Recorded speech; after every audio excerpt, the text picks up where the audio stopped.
had relations with his mom, which produced a child, which would kind of fill in the gaps with why Canaan will be the one that is cursed rather than Ham, which is Ham's son. We also found out that he will bless the God of Shem, according to verse 26, and let Canaan be his servant. So we're given a little clue that Shem's line is going to become very important. And in some ways, Canaan will fit in there at some point, and Japheth are going to also fit into it. But basically what's happened is we're given a little bit of a decoder ring for whenever you read any narrative all the way up through Jesus that happens to tie to a certain culture, a certain people, a certain land. If you were to nerd out and begin to follow all those paths with regards to where these people came from and how they attached all the way back to Ham, you'll start to learn even more incredible things with regards to how the people groups are acting, if they're acting like those from which they descended, if they're acting opposite of that, and who is acting like those who they descended. So for instance, what we'll just to give you a quick glimpse of that, decoder ring, we'll get Canaan will become a nation and a people who are known for having relations with their own family members. This will be a major issue. It'll be warned against in Deuteronomy to the Israelites to not act as the Canaanites do and seeing the nakedness of all their family members. And so if you were to trace the nation of Canaan back to you would trace that back to Ham, and you'll watch how the nation is enacting or acting just like their kind of founder, or their founding father in that Ham. But then you're surprised, the reason why that's important is you're surprised when Moses meets Melchizedek, or Abraham meets Melchizedek. And you're surprised by that because he is a Canaanite priest of the Most High God. So he's acting in the role of a priest for the god of Shem, which becomes very confusing until you start to follow how all those storylines are working and what's that meaning. And ultimately, what we're seeing is the same thing that we saw in chapter 4 with Cain, when he is told if he just rules that beast, he'll be fine. He'll be elevated. He'll be lifted up. But if he doesn't, its desire is against you. And so what we see is that the seed of the woman versus the seed of the serpent are still optional, even for people groups. And it doesn't matter your descendants. Your descendants, or who you're related to, your forefathers, and what nation you belong to, don't matter with regards to this. They're given the same exact option to be a part of the seed of the woman, to be a part of God's narrative, from God's will, taking his knowledge of what's right and wrong, or allowing it, the seed of the serpent, to become, grand within them, and it becomes massively destructive to many nations. And we're going to get a kind of peek at that here shortly. So, any questions about any of that?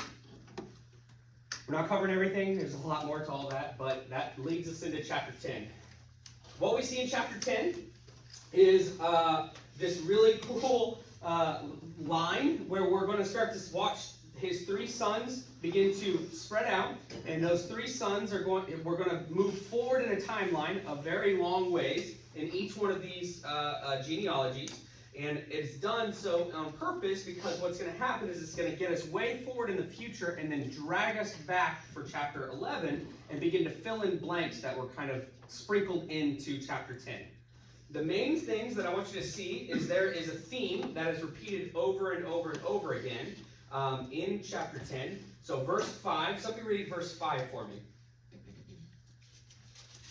From these the coastlands people spread in their lands, each with his own language, by their clans and their nations. Yep. Now somebody read verse 20 for me. These were Ham's sons by their clans, according to their languages and their lands and their nations. Great. And then somebody read verse 31 for me. These are the sons of Shem after their families, after their tongues, Good job. Do you hear the repeating phrase, right? After their own languages, their own clans, their own lands, and their own nations. Okay, this is important, just like in Genesis chapter 1, when God creates trees, he doesn't just create the oak trees, it doesn't even talk about the oak trees, what it talks about is the fruit trees. So these are moments where, implanted in this particular chapter, you're given those little winks and nods towards what we're about to read. What are we about to read that will relate to that phrase that's repeated over and over and over again? Yeah, what happens at the end of the Tower of Babel? Spoiler alert. Yeah, they're dispersed and their languages are confused, right? So what we see is, okay, there's something that's happening. We're going to get, not every nation, but we're going to be given specific nations that will come back into play much later again. And in the middle of this, we're going to follow the seed line of the serpent, which if you're counting those three sons, Shem, Ham, and Japheth, who would you consider, human-wise, to be the seed line of the serpent out of those? Ham. So, starting in verse 6, we're going to begin to see how Ham will begin to disperse out his own genealogical line, and then just by reading their names, you're going to start to see, I wonder if his family members are going to be, his descendants are going to be big deals. So the sons of Ham, Cush, Egypt, Put, and Canaan. The sons of Cush, Seba, Havilah, Sabata, Ramah, and Sabata. The sons of Ramah, Sheba, and Dedan. Cush fathered Nimrod. He was the first on earth to be a mighty man. He was a mighty hunter before the Lord. Therefore it is said, like Nimrod, a mighty hunter before the Lord. Okay, mighty hunter. Got it? Mighty hunter. Yeah, did you catch, can you hear how like suddenly it just stands out like a sore thumb, which I didn't even read the first couple verses above that, which just continued that. There's a break in the pattern of the genealogy. We've seen this before. It now dives into more detail further down the line, just like we saw with Lamech, if you remember in Cain's line. Lamech comes and he takes 2 wives and he kills multiple people, right? Just for messing with him. And then he enacts his own curse of God, basically, that was given to his descendant. We're watching the same thing unfold now. Ham is now going to have multiple generations. Some of the names you'll recognize, some of them you'll recognize if you get really nerdy. And then you get to Nimrod. And Nimrod, what do we know about Nimrod? Apparently he's a mighty hunter before the Lord. Yeah, how'd you hear that? How'd you catch that on? He was a mighty hunter. Therefore, it was said, like a mighty hunter Nimrod. Like, people would constantly be like, oh, comparing these great feats of somebody who's a man of the name, a man of renown, to like, oh, he's a Nimrod, right? Now for us, Nimrod, we that kind of took a different turn in Christianity. You know, that kind of became like an insult towards intelligence, maybe like, oh, he's such a Nimrod. But here, he is specifically somebody who is mighty. Now, this isn't the first time that we've heard this phrasing, that Nimrod was a mighty hunter before the Lord. And not just a mighty hunter, he was the first on earth to become a mighty man. Mighty man should trigger a memory. What can you think of with regards to a mighty man? Huh? The son of the child. Yeah, it's Genesis chapter 6. And Genesis chapter 6 is all about this mixing of the seed lines of a celestial fall and a human fall, and the outcome, that being the birth of giants, the men of renown, the Nephilim. Now, we kind of went down this several weeks ago. They begin to take on many names, but they all kind of relate to the same thing. And the idea is some sort of, if you believe this line of belief, some sort of genetic manipulation took place in a human that made them something other, or and. If you take that narrative and you catch on to the hint here in chapter 10, what do we think about Nimrod? He's evil. Yeah, we got some questions. The last time this occurred, last inference or entrance here that took place led to the Mabul, to the flood. right? The death and destruction of the whole world. Why? Because violence filled the whole land, and every intention of man's heart becomes wicked. So here we are post the Mabul, and we're going to get Nimrod, who is the first on earth to become a mighty man, a mighty hunter. So, does that raise any questions? What does that mean? It means he wasn't one before, but now he is. Yeah. Now he is what? It's a good question, right? And I hate to tell you, I don't have any answers. Change the It is genes. it is a strange passage that you can read and hear that he is just good at hunting. Great, that's true. That he could just be a good hunter. We could read right over this, it means absolutely nothing. But I believe that we are not meant to do that, because, and we'll get to that point as to why here shortly. So this mighty man, this guy who there are major questions about, a guy who will be a man of the name, who will be spoken about for many, many years, for decades, centuries after, and people will be compared to how incredible he was. What will he be responsible for creating? The first city. Babylon. Kingdom of Babel. Yeah. Now our Bibles say Babel. I don't know why, because it is literally just Babylon. It's the same word. It's Babylon. I don't know why they did that. But whatever. What do we think about Babylon? We think the tower. Think about a tower. We think about what? They took the Israelites, Daniel. Yep. We think about Daniel. Did Babylon disappear out of the narrative post Daniel and once Persia took over? Did it disappear out of the narrative for good? Or will it reappear again? Well, if you read the end of the Bible, Revelation. there will be many mentions of Babylon. Didn't God use Babylon to judge Israel Mhm. or Yep. to break Yep. them down? Yep. So that's gonna So- reoccur again. That name will hold a ton of weight for the remainder of the Bible. And we're introduced to its start here. And its founder, is this guy named Nimrod, right? We'll get back to Nimrod here shortly because we move on. Hey, Not only does it- before you go Yeah. any further, so right at the first it's talking about the sons of Japheth, and Gomer and Magog are the first two here. Yeah. Isn't that mentioned in Revelation? Yeah, Gog and Magog, those are going to be mentioned. They're going to come back into play later. What's happening is they're filling in a map of the ancient Near East area. Gog and Magog are going to fit kind of that, Turkey up into the Eurasia area. I won't get into how I think we're misled with the Russia thought, but that's a rabbit hole. We won't go down. They're going to come into play, right? But it goes to show that each one of these lines or at different points are going to have, some, bad seed in them, ultimately. But God has chosen a line, and we catch on to that line starting a little bit later. But we find out first Nimrod is going to be at the line of Ham. He's going to create Babylon, not just Babylon. He's going to create another city that should seem really familiar to anybody who's been in my classes before. Nineveh. And what is Nineveh considered in that verse? That great city, Nineveh.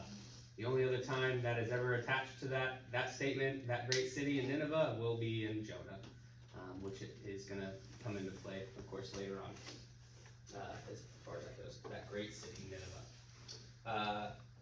We continue down, and we get to verse 21, where we're going to get Shem's line, and we know that Shem is going to be, blessed be the Lord, the God of Shem. So his line is going to be very important. We get to a guy named Eber in verse 24. Eber, in English minds, is a strange name. In the ancient world, would recognize this name immediately because it is exactly who the Hebrew people become. Eber is the Hebrew word Hebrew. And so we're introduced to the Hebrew here. And Hebrew is going to give us Peleg, and Peleg is going to come into play here shortly as well, but we're not going to get any more information about Peleg. We're going to move on to Joktan.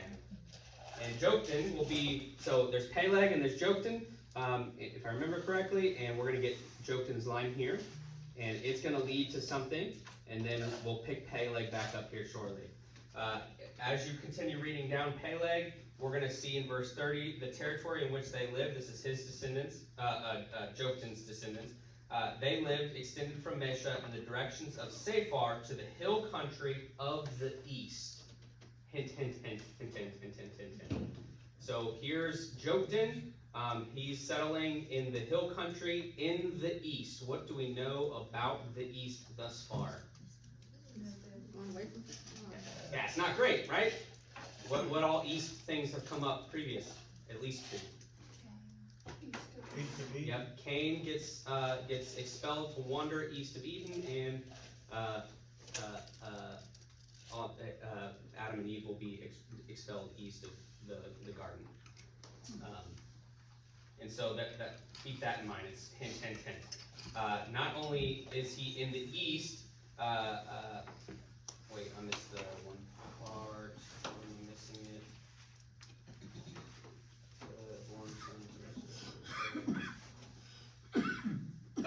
Peleg. We're given a narrative insert in Peleg's name. I forgot. Verse 25. To Eber was born 2 sons. The name of the one was Peleg. Hint, hint. And here's the narrative. For in his days the earth was divided. Hint, hint, hint, hint, hint, hint. What? What are they talking about? Right? This is where we've zoomed way forward, and now we're going to come back and get the fill in here of when the earth was divided, right? Okay. Insert chapter 11. So we are done with the Mabul narrative. Mabul narrative, the flood narrative, we are done with the flood narrative. The flood is done. We've now gotten Noah. We've gotten generations. We've moved forward. We've passed the Mabul. Now we're going to be introduced to the Babel. Isn't that funny? It's fun. It's fun, guys. That's fun. That's brilliant. That's brilliant writing. Let's listen to Babel, right? Right? What happens when man decides to formulate together in the east and build something, right? Okay, what do you know about the Tower of Babel? Fill me in. Try to be closer to God. Okay, yep, built a big tower, try to be closer to God. How does that make them closer to God? Physically closer. Okay, so they get to climb up in a tree, or they built a tower, yep, or go up on a mountain, right? Yep. Were they trying to escape the flood? It should be flooded again on earth. If it were to be well, it depends on Okay. it depends on if you're familiar with ancient Near Eastern creation myths and flood narrative myths. Yes. I was trying to think from their point of view that Yeah. should there be another flood, Yeah, well, They're they gonna give get us closer. the reasoning. They give us the reasoning in the story. we'll get closer. And indeed, it was rebellion against God, and so we're It gonna was make a rebellion. name for ourselves Yeah. instead of making Well, we God's like- name. How do we know it was a rebellion against God? Because it will make our name great, Yeah. not God. We've been, I'll give you a hint too. We've been introduced to why and how it will be a rebellion against God in chapter 11 or chapter 10. We've already read it. Well, can you give me a hint? Where Yeah. was it? What did we read that with regards to Babylon in chapter 10? The beginning of his kingdom, Whose kingdom? Nimrod. Nimrod. Hint, hint, hint, hint, hint, hint, hint. What is Nimrod's name? So we're trying to get Nimrod a statue to worship. Well, Nimrod's name means something. The mighty hunter. Well, that's in Hebrew. In Assyrian, it means we rebel. Oh. Really? Yep. So here's old we rebel, creating a city. Hint, hint, hint, hint. Oh, and he's one who became a mighty one, who's a great hunter. Men will talk about his name forever, right? And he will found Babylon. Okay. So we're gonna zoom in and we're gonna look at this narrative. So what we see is the whole earth had one language and the same words, and we're all thinking one language and the same words. It's kind of, does your translation say anything different for the same words? Common speech. Huh? Common speech. Common speech. Okay. The idea here is one language and similar customs, kind of. Common speech kind of it's not repeating itself. It's really talking about like one culture. Really is a better way to say it. So everybody had everything in common, right? They're all together. Is that a good thing or a bad thing? Yes.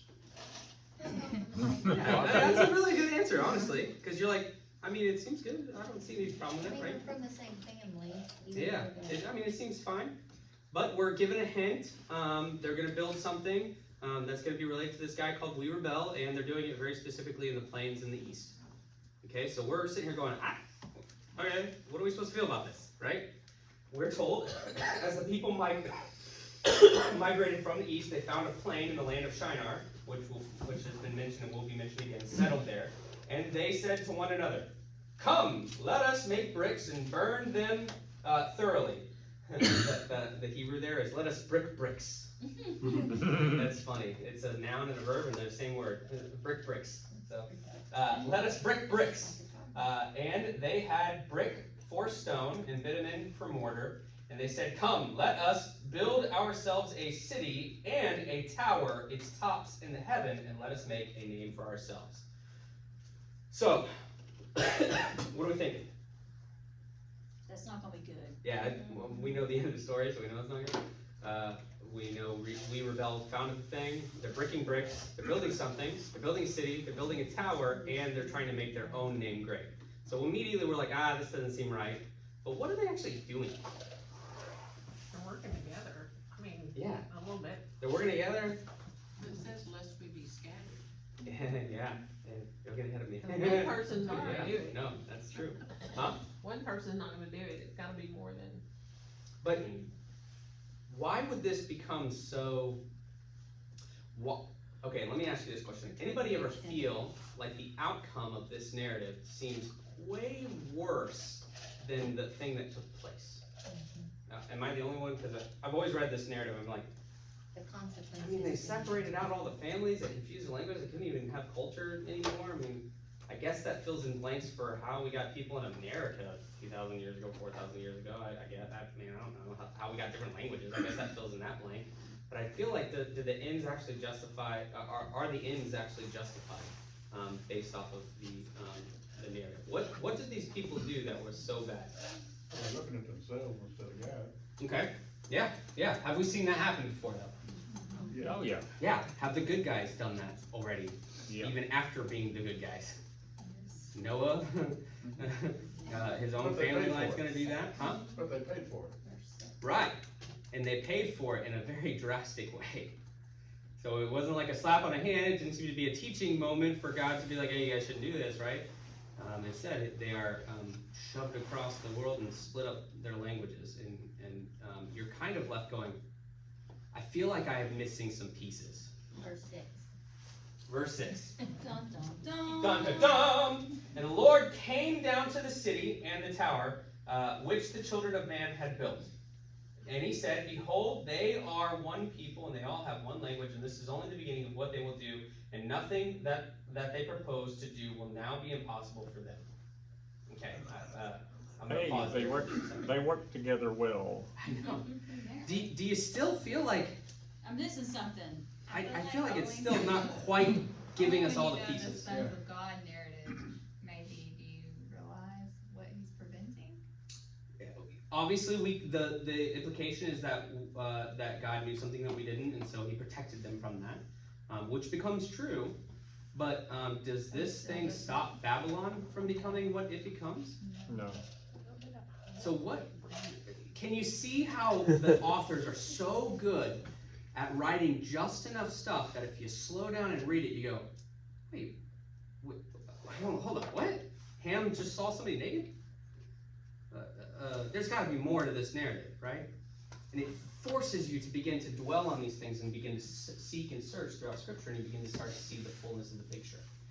What becomes really fun is when you discover what this narrative is based off of. The Babel narrative is not a creation of the biblical author's mindset or point of view. There was much like there was a creation narrative that existed much before, there was also a narrative that replicated this too as well before. And you'll never guess what culture that narrative came out of. Babylon. So what will become future Babylon had their Enuma Elish, which is their creation myth that they spoke about, and I'm going to read a little bit of it. It's wordy, and if you want a good nap, go read it sometime, anytime you want. This is in Enuma Elish. This is in tablet 6, if you want to ever Google that. Let's just see if any of these things, this was written before this. Let's see if any of this sounds familiar.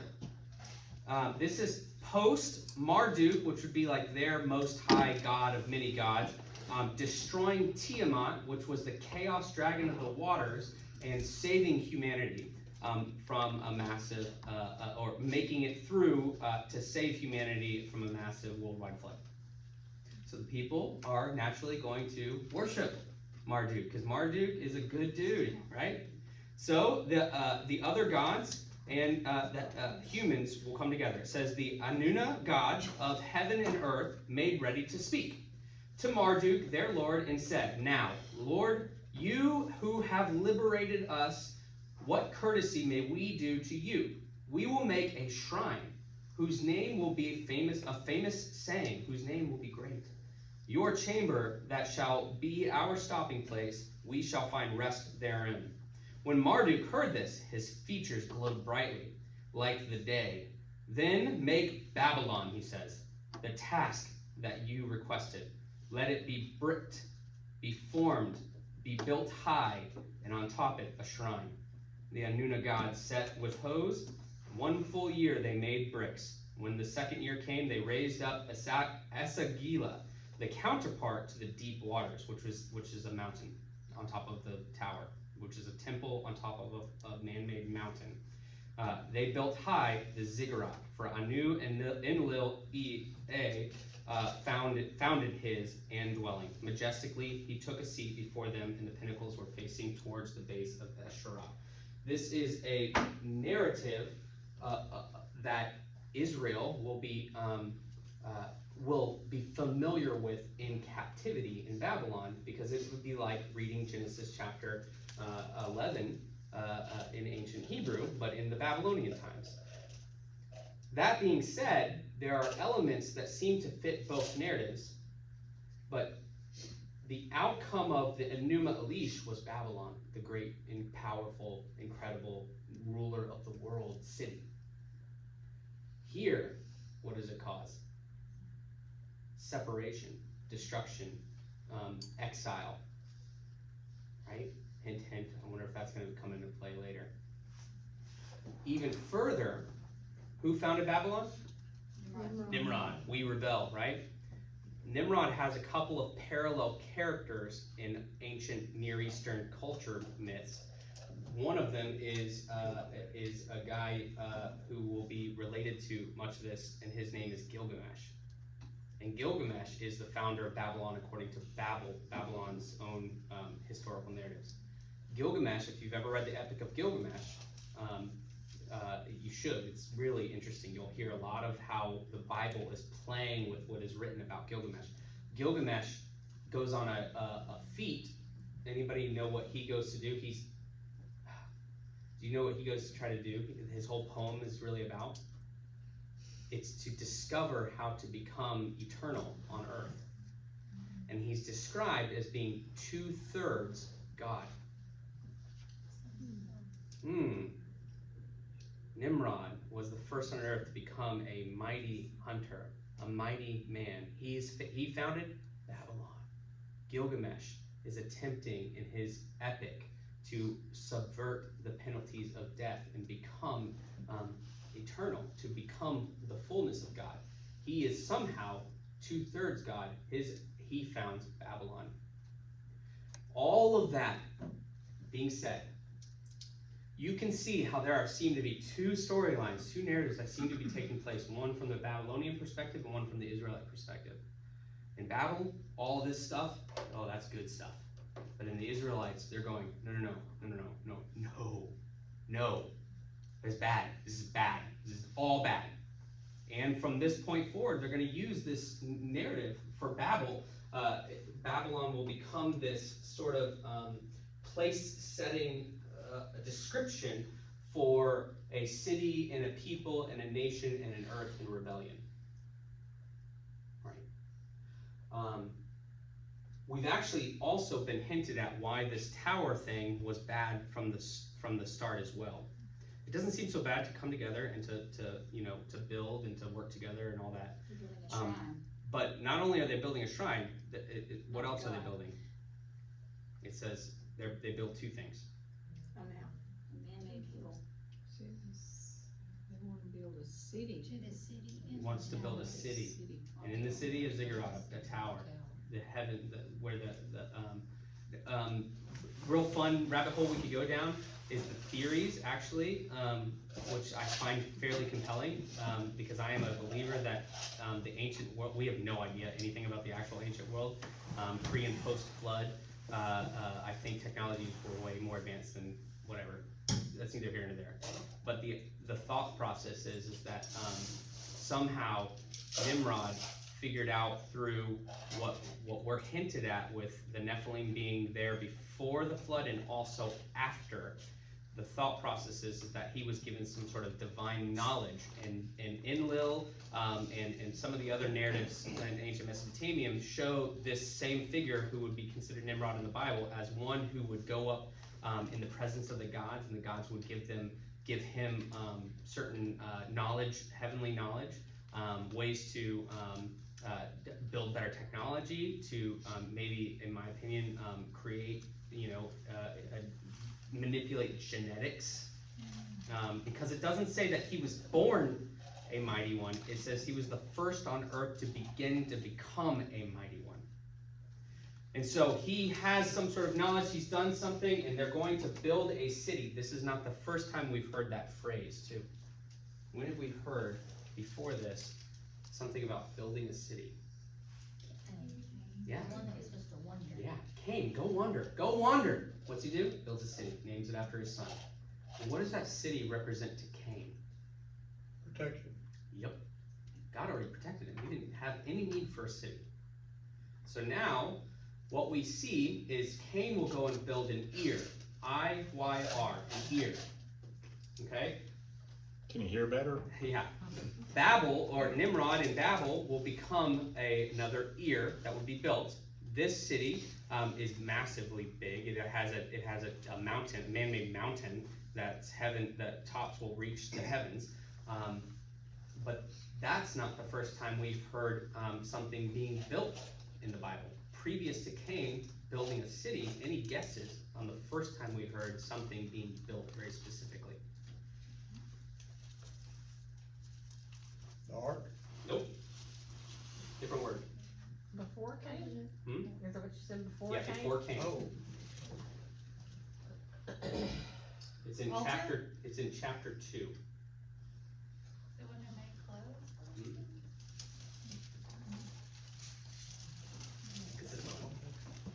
I'm going back to 2. What things are made in chapter 2? People. What people? Eve. And how is Eve made? It's a mystery known only to Out God. of What does it say? red dirt, Yeah, or out of Adam's rib. that God built Eve from his side. And Eve was built very specifically and purposefully for Adam. I'm making you think back. Why was Eve built for Adam? It said that Adam needed something. Yeah. So Adam needed. Anybody remember the word? Yes. Good job. An etzer. I'm not spelling it right, but don't worry about that. It's well, we'll call it an ezer, but it's etzer, which is a helper. So God sees a need for Adam, and he builds an etzer. Cain goes and he builds himself an ear, which is a city. And now, not only Cain, but then we'll get Babylon, right? That will come from, that will be an ear as well. This doesn't make any sense until you see the Hebrew for these words. Etzer is this, and I'm not good at drawing that. That's etzer, right? Okay. Ear is this, that, and that. The difference is this line is slightly longer. It's what Jesus will call a jot and a tittle. Difference. So while the names are different, the word looks exactly the same. And so God will build an etzer, a helper for Adam. He will be the source of it. And then man will go and build himself their own etzer, their own helpers. No need for God. God, the one who can formulate life from dust, we can now take that dust and turn it into useful bricks. And that brick, we can build big and strong, and then we can make sure nobody else comes and tries to break through those bricks, and we can go take the bricks of other people if our bricks are bigger. And you can see how, like, the whole storyline of Babylon is getting the snowball starting, right? You're watching it. And the formulation here is this. We're also given a hint here that the outcome was exactly what they were afraid of. They said, let us come together lest we get spread out, right? Random. Until Yahweh then gives them over to the thing that they were afraid of. This is going to be that theme that we see over and over again. We touched on it with Pharaoh and the death of the firstborns and the watery death that he will ultimately be given over to. And it'll be something that will be given into over and over and over. Any questions about that before we continue on? Yep. Yeah. It says, come let us go down and confuse. Yes, good catch. Who's us? This is not the first time I've heard that. Any idea the first time? Where's that? Come let us go down. The celestial council. So what we see is Genesis chapter 1. We see come let us build, make man in our image, right? Then in the come let us design, we see, okay, let me put it this way. This is the first time that Yahweh, God, is going to come down to here. And this is actually an inversion of the other times that something came down or went up. And the first time we saw something go up goes back to the Cain narrative. What went up to God? Sacrifices. The offering? The voice of your brother's blood has come up to me. Right? Then we see it again in the Noah narrative, where we see the sacrifice comes up to God as a pleasing aroma. Now man is going to come together and try to build up to God, and so God is going to come down to man. And here's what's cool: if you look at the structure of this narrative, what you see is a setup, and then you see two human speeches, and then also two speeches of Yahweh. And right smack dab in the middle of that is a break in a different verse. Any idea what that verse is? That would stand out, kind of like that chiastic structure. The pivot point, if you may. Any idea what verse should stand out here? In chapter 11? Yep, in chapter 11. So look for when the people speak, and then look for when God speaks, and look for the verse that happens in between. Verse 4, they said, verse 5, the Lord, and verse 6, the Lord said. Yes. So he came So down. verse 5 Lord is came supposed to down. stand out. And the Lord Yahweh came down to see the city and the tower which the children of man, not the sons of God, the children of man had built. And then the Lord is going to give his speech, and he's going to say again, there's two come let us, there's the humans come let us build up, and then there's the divine speech in verse 7, come let us go down there and confuse their language. And the question remains, who is the us? Now we talked about this with the sons of, or with the Genesis 1 account, and the theory previous to Genesis 6 is the Trinity. It kind of fits, but I think the more compelling one is this divine council that were built up with the sons of God. That's what we saw in Job, that's what we see from the Watchers in Daniel, which just so happens to be, where's Daniel, where's the setting of Daniel? In Babylon. And in Babylon, the Watchers are going to hand down something to Nebuchadnezzar for a outcome that's going to turn him in crazy and make him literally a beast of the field. What is he accused of doing? Do you remember? Making himself a god, wasn't it? Yeah, how? Built himself a statue. He built himself a tower, a statue, an idol, whose head were in the sky.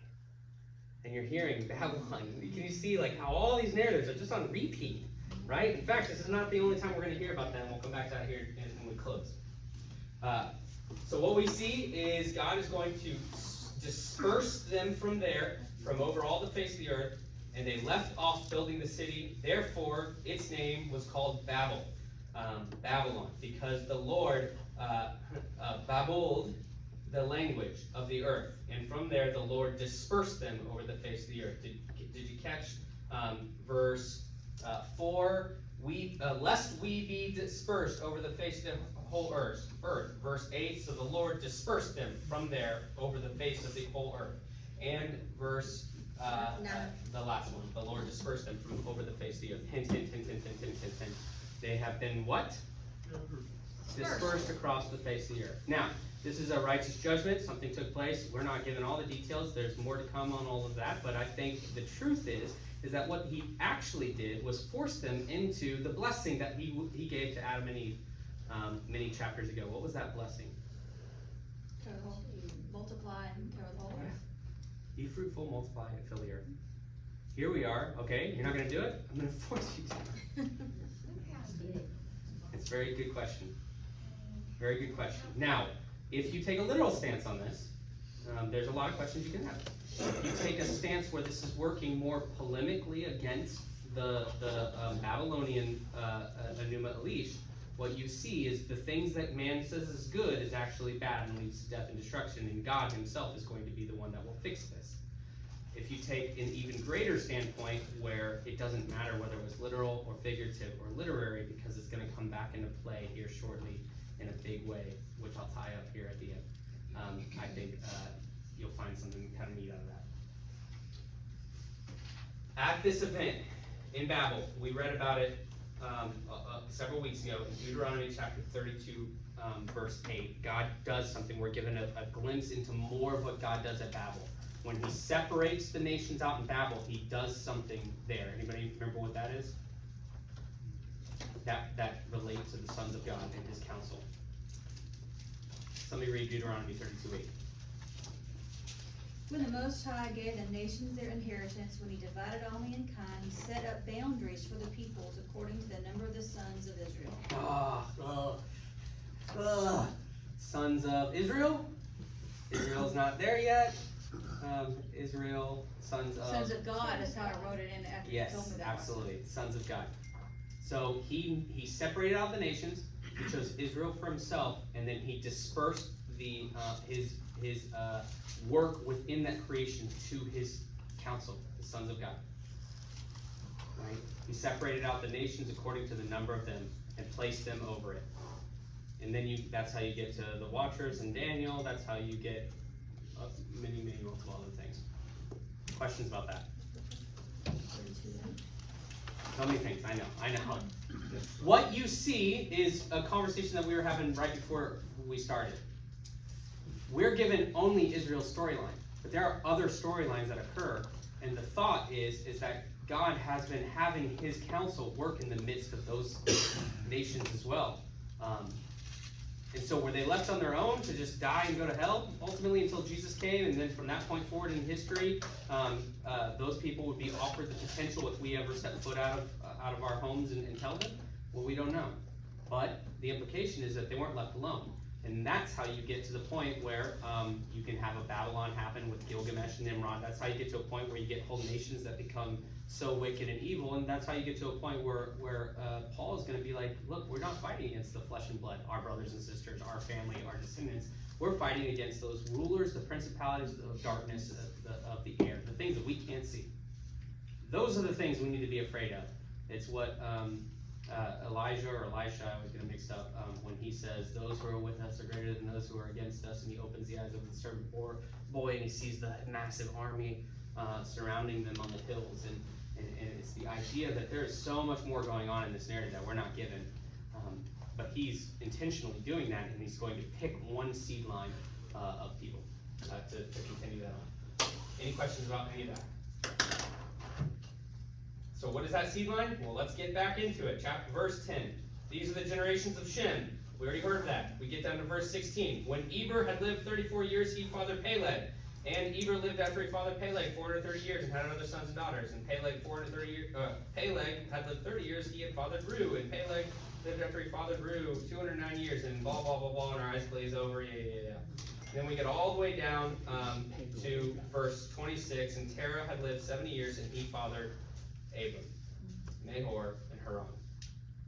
And we're gonna pick back up on who that is in verse 27. Now, these are the generations of Terah. Terah fathered Abram, Nahor, and Haran. Yeah, you just told us that. Can you tell how the authors are trying to get us to see? Next line, next story, right? By just simply repeating the last line again.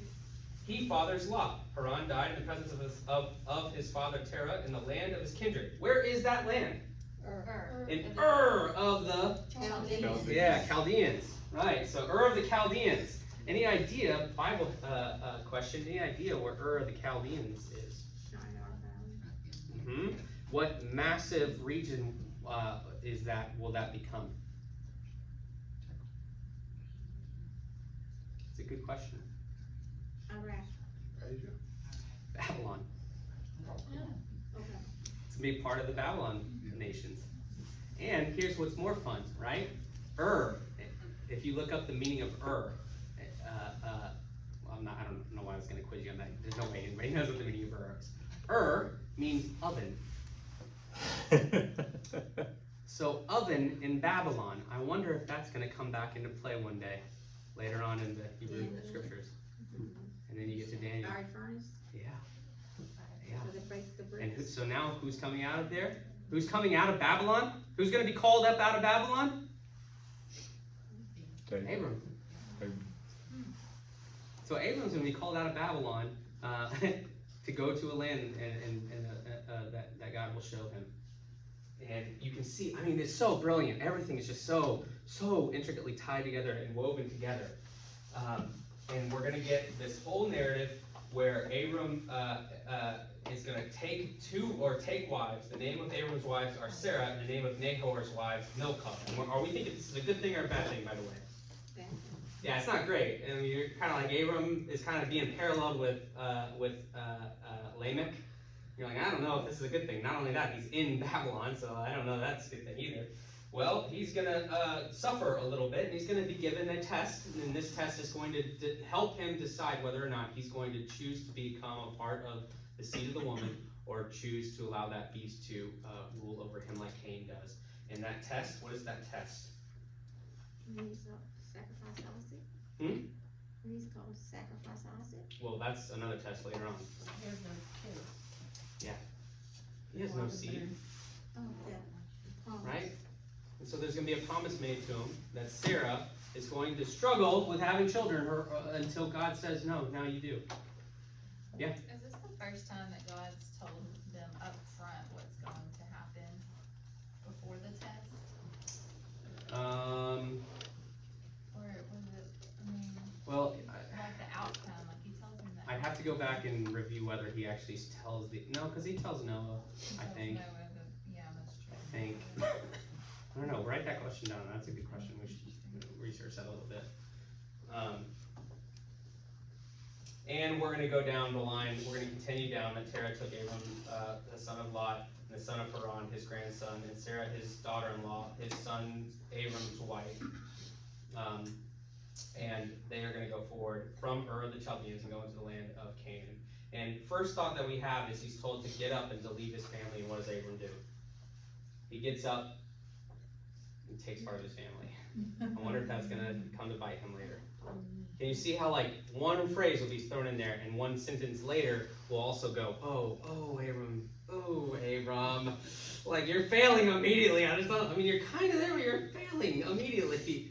in a way. You're just causing issues that you don't realize is going to become issues. And then you fast forward to Lot and being saved from a bunch of kings, and then also now his family is going to go through death and destruction at Sodom and Gomorrah, which will also be the third time that God will come down in this Genesis narrative. So he came down to see what had happened and transpired. Okay, and we finished. So I want to end with this real quick, because why do we care about this whole tower situation and the dispersion situation, other than it showing what happens when man tries to make their name great and when God makes a promise to make Abram's name great? Why are we told about this? Why do we care? Because we gotta get more nations somehow. Okay, so it fills in blanks of historical blanks, maybe, yeah.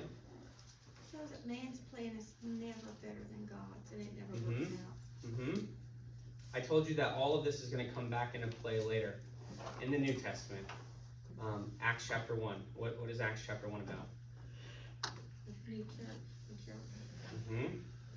So Jesus post-resurrection will show up to a bunch of people. Just turn to Acts chapter 1 real quick. What is Jesus going to do in Acts chapter 1? He's going to no longer be down here anymore. He came down to us, hint, hint. And now what is he going to do? He's going to return, right? This return is going to be a good thing. Why? Because once he leaves, what comes? Holy Spirit. Which is called in Jesus' mind, the Helper. The Helper will come, and that Helper will then no longer just be near you, but will be inside of you, which will null and void the need for what? Sacrifices Where did they do sacrifices? in the temple. Why? Because we are now the temple. And if we're the temple, we don't need that temple. And that temple is what was known as the gateway to God, which is exactly what the Akkadian name for Babel is. Gateway of the gods. So what's happened is now Jesus has inverted this whole narrative, and he said he did away with the tower that was ultimately built in Israel, in Jerusalem. And what will the outcome be when the Holy Spirit comes in on all the people? Go to chapter 2, Acts chapter 2.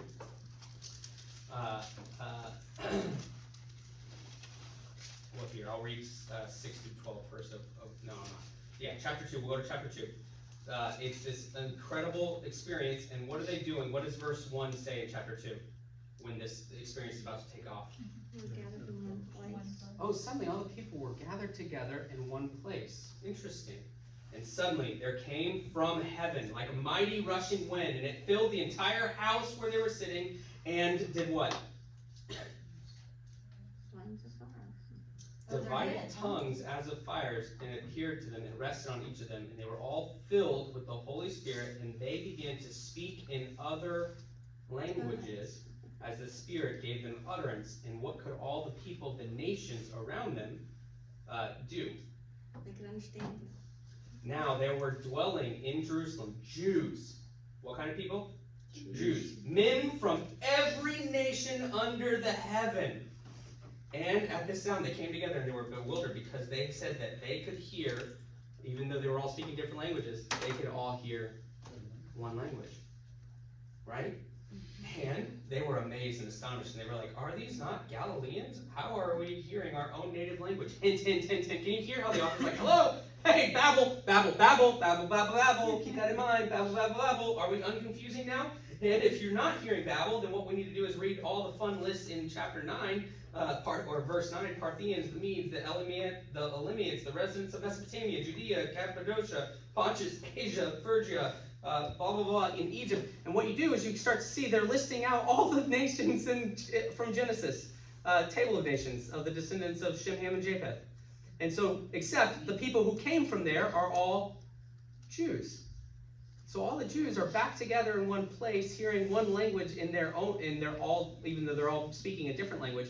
And what will be the outcome of all the people who are hanging out, Jews, with the Holy Spirit in them, null avoiding the temple or the tower that has been built in Jerusalem? What will happen to them in chapter 8?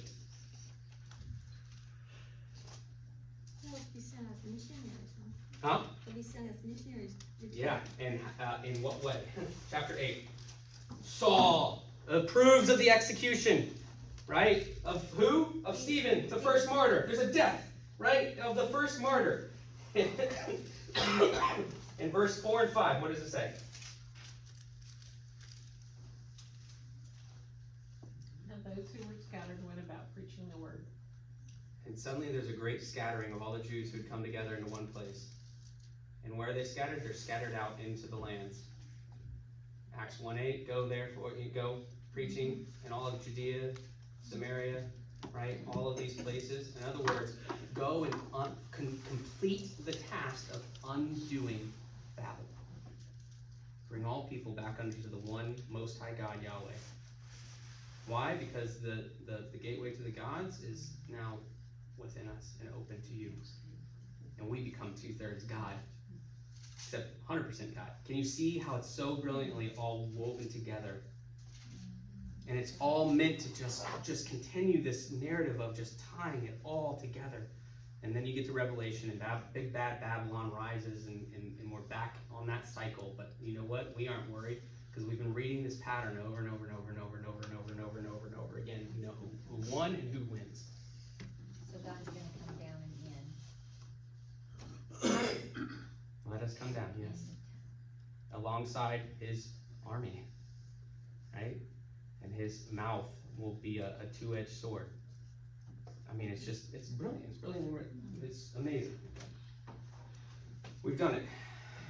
We've watched the fall. We've watched the pattern begin. And we've watched, now we get to watch the unfolding of that pattern in all the rest of the Bible. And be amazed at how Jesus will come and constantly shift and twist and work each one of these little things out, and whatever's left to be fixed, that he partners with us to continue, and will come back again one day. Will come down again one day. Questions, thoughts, testimonies about this class as we close here?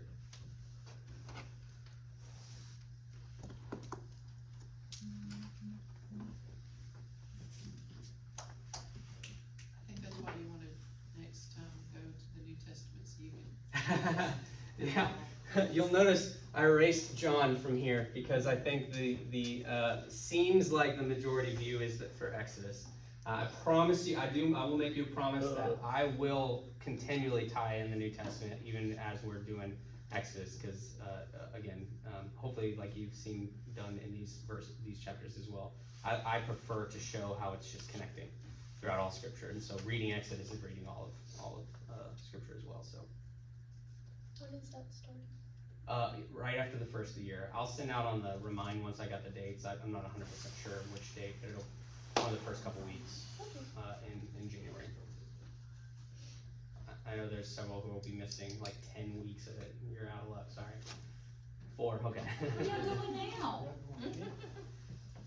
Going to New Hampshire. So I was like, where are we going? I didn't know what it was doing. Not until Not June. until end of May, or that's all right, I'm going. So my question is, have you learned something? Have you been amazed? That's ultimately what I want you to see. Can you see that it's all so intentional, so on purpose, and that it's so interconnected all throughout Scripture? Can you see that? Yeah, that's good. Any final takeaways, thoughts? Yeah, I want you to talk about, what we were saying before about the swaddling clothes and the gifts that the man had brought.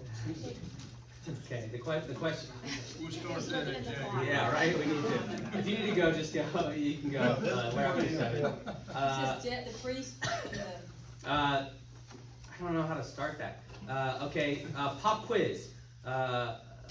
how many magi show up? We don't know. Yeah, great, good job. How many traditionally are in your? Three. Yeah, three. Why are there three? Three gifts. Three gifts, right. And later on, church historians will give them strange names for some reason, I don't know why. What are these people, like, by trade? It says wise men. It says, Aren't they they're like firemen. merchants? They're firemen, Firemen. because they came from afar. Oh, that's funny. That's good. Sorry, I couldn't resist. What are they other than that? Sometimes They it's are, all yes, twins. they're modern day astronomers.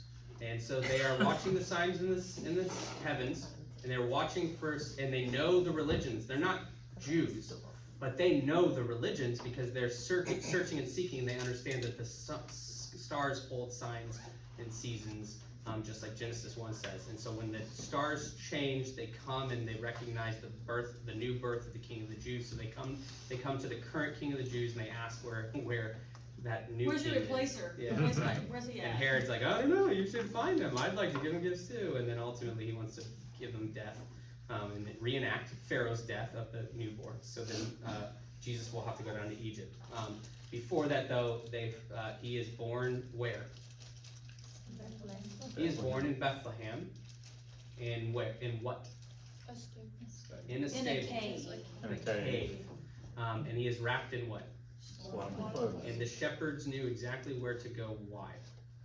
Angel said, go that way. And how do they know where this baby was? You'll find the babe lying the in. manger. Oh, don't skip over it. Don't skip over it. Find the babe lying in the The manger. That's a very important word.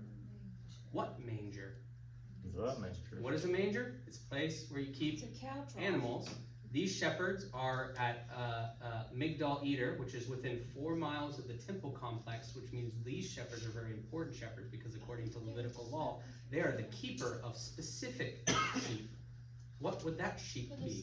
The sacrificial one. Sacrificial sheep. So why did the angels come and announce the birth of Jesus to the shepherds as opposed to the kings? Because the shepherds would be the ones that all the people would come to for their sacrifices. And they would be the ones that would recognize the manger, because the manger was a very specific the manger, and it was the manger in which the unblemished, spotless lamb would be, that would be used for the atonement sacrifice. And in order to protect the unblemished newborn sheep, they would need to do something to it. Wrap it in swaddling cloth. And that swaddling cloth becomes the death cloth for that sheep.